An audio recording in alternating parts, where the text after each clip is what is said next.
Have you ever wondered about the significance of Black Wall Street in the narrative of American history?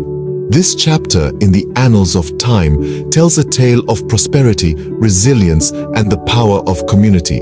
Nestled in the heart of Tulsa, Oklahoma, was a district known as Greenwood, more colloquially referred to as Black Wall Street. This was not just any neighborhood. It was an extraordinary testament to African American enterprise and unity. In the early 20th century, it became a beacon of Black economic success, a shining star in the midst of a country grappling with racial inequality. Imagine a bustling avenue, Greenwood Avenue it was, lined with a plethora of flourishing Black-owned businesses. Banks, hotels, restaurants, theaters, and shops formed the vibrant mosaic of this community. The district was a hub of African American wealth and a testament to the entrepreneurial spirit of its residents. It was a place where dreams were not only conceived but also realized. Beyond the economic prosperity, Black Wall Street was a cultural oasis. It was a place where African American culture thrived and was celebrated. Jazz and blues notes floated in the air, mingling with the rich aroma of soul food. The spirit of the Harlem Renaissance echoed through the streets of Greenwood, shaping a vibrant cultural landscape. The sense of community was palpable. The residents of Greenwood supported each other, trading amongst themselves, fostering a sense of unity and mutual respect. It was an environment that nurtured dreams and aspirations, a place where the color of one's skin was a source of pride, not prejudice. This was Black Wall Street, a symbol of African American prosperity and resilience. It was a beacon of hope amidst the shadows of racial tension, a testament to what could be achieved when a community comes together.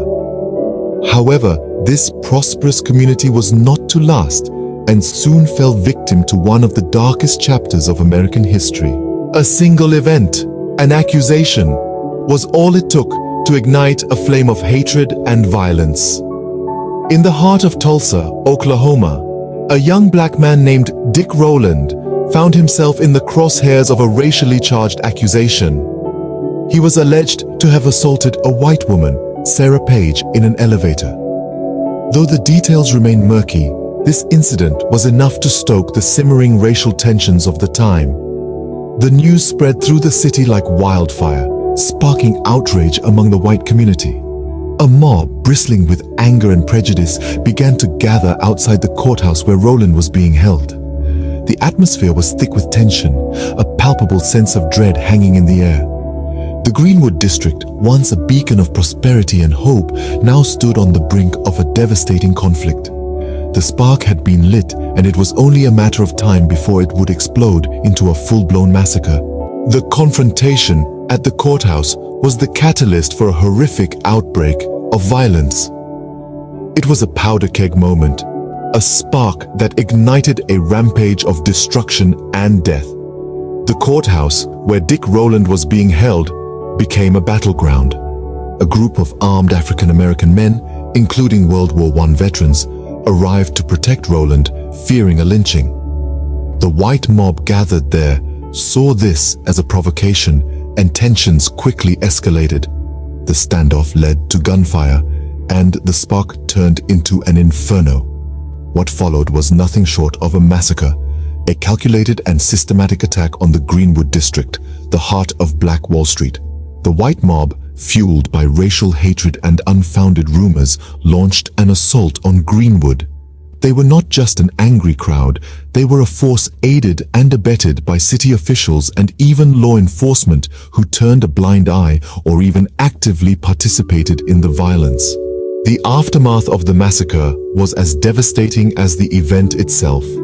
As the smoke cleared over Greenwood, the Oklahoma National Guard arrived, declaring martial law and restoring a semblance of order to the devastated community.